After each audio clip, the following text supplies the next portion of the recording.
Hi everybody. So in this video, we'll be looking at an example of a simple producer consumer problem in Java, and we'll be solving it using the synchronized keyword.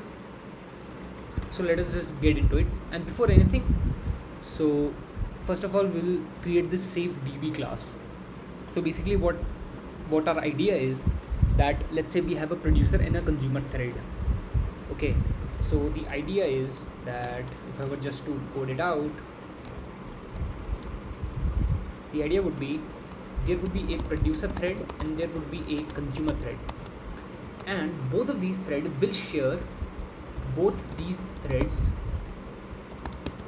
will share a common save db, which is the name of this class, save db instance. And you can understand that why this is necessary. These two threads need to have some common object shared amongst them if you want to simulate an environment, a real life environment where multiple threads fight for a particular resource. So the resource here will be the save db instance. Cool. So for this save db, let us suppose we'll have a capacity, and what is save db is, for our purpose for this example, save db will be a list. So save db will be like, let's say, a list of maximum capacity, and what will happen is our producer thread will try to produce and add to that list, while consumer thread will try to consume from that list. So for that we need a capacity, and let's suppose that the current capacity is 5. So you have to understand that usually there's a convention with capital letters being static. That is why I have made it static. Let us create this constructor, and I think I'm having a problem with these. So yeah, so see, so it should be something like this. So now this is the default constructor, and it will also have a list,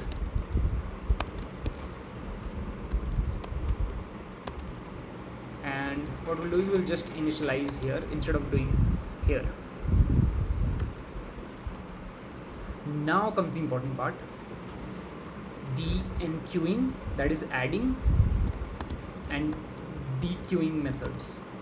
Okay, so let me just call it public void enqueue, and element to be added is this element has to be added enqueue.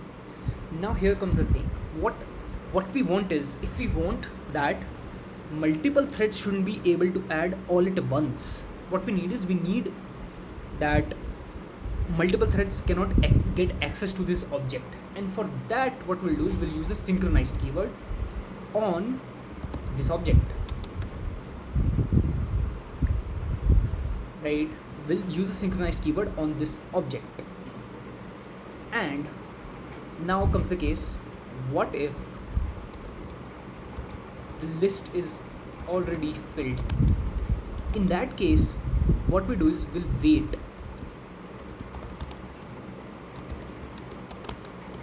What we'll do is, and we'll call it to call wait, and then it will scream we need a try and catch. So what we'll do is we'll do a try and catch or add a method exception, and as soon as that happens, what happens is we can add this element, and we can call notify all. Instead we'll call notify all. We could do notify all or notify, it doesn't really matter, because since there's just one consumer thread, so notify and notify all both will work the same way. Okay, so let me just get to you what this method does.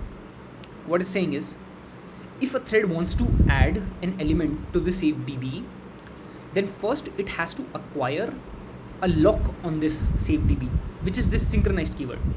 So basically, synchronized, this means that if a thread tries to acquire this, first it has to acquire a little lock.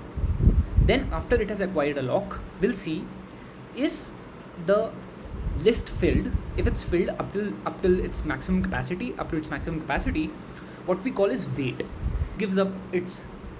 So what happens when the thread enters this code? So synchronize, this means the thread has acquired the lock on that object, and let us suppose that if the list was already filled, in that case what we're doing is we'll call wait on this thread. What will happen is the thread will give up its lock on this object, and will be put to a dormant state, being waiting to be notified that yes, the resource is available. And as soon as that happens, this will be broken and will add the element and notify all the other threads which were dormant, and then break away. And let us similarly create a get method, public int get, and again the idea would be same, that if a thread is trying to get the object, any object from the list, it has to acquire the lock. And here, instead of checking if the list were full, we'll check if list.isEmpty is true. While this is true, we'll say let's put the thread to dormant state, then we'll get the element. And what we'll be doing is we'll be getting the first element because it was added at the first. So we'll get the 0th element. We'll do list.remove the 0th element, the element that is 0, and then we'll do a return val. Before returning, we'll need to notify all, and then we'll return val. So with this, now we'll execute 2 threads using these and show how that the threads work properly. So I've also created this saveDB class. So let me just create the main method, big word static main,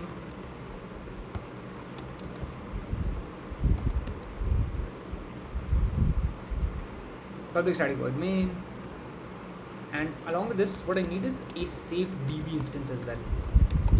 You'll see why. And for threads, what I'm doing is I'll just instantiate 2 threads like this.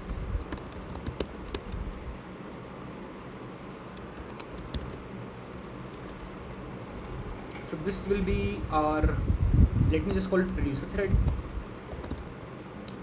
and we'll have another consumer thread.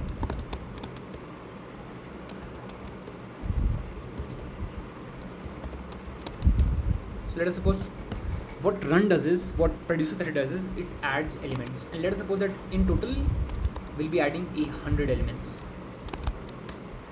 Okay, and what it does is I'll need to make this static if the threads are supposed to use it, because they are inside a static method, the main method static. enqueue I added the element I, and after adding an element, so we need to surround it with try catch. Let us say after adding an element, it goes to sleep for let's say 5 milliseconds.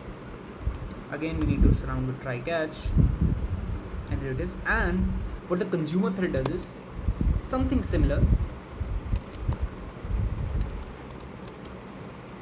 It tries to get the element.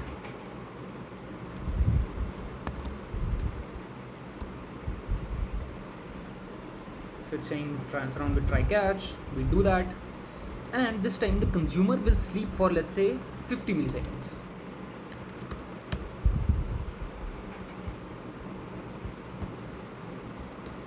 You have to understand why am I doing this? Why am I putting the producer thread just for 5 milliseconds and consumer thread for more? So basically we are allowing the producer threads to have a small break, so that we are sure that at least in the worst case consumer thread does get to run. And secondly, having a slower sleeping time is better because 5 elements are being added, right? Because the max capacity is 5, so we can allow at the time to let 5 elements be added. I think this is natural, this shouldn't be a big problem.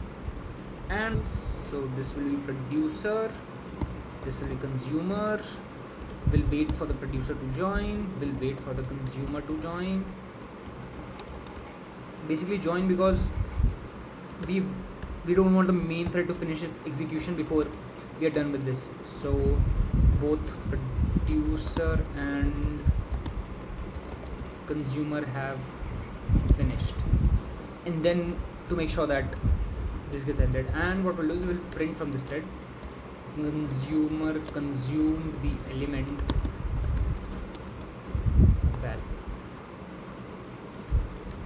think this should be good enough, and let us try to run this and see what is printed on the console.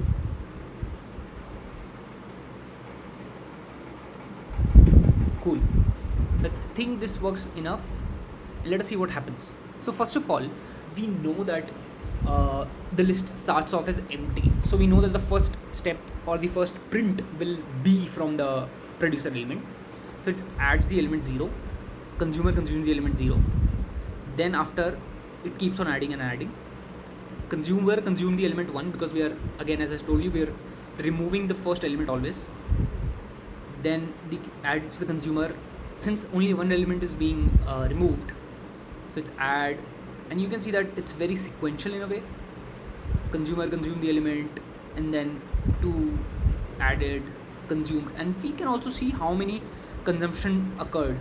From the last consumption, we can see that consumer is able to consume all the 100 elements, which kind of makes sense, right? Because it has to consume all the elements, right? So this is how we can solve this simple producer and consumer problem, by making sure that the addition, which is the addition or putting an element to the queue, is synchronized. That is, only one thread is able to access that, and again, while getting the queue, making sure that only one element is able to access that.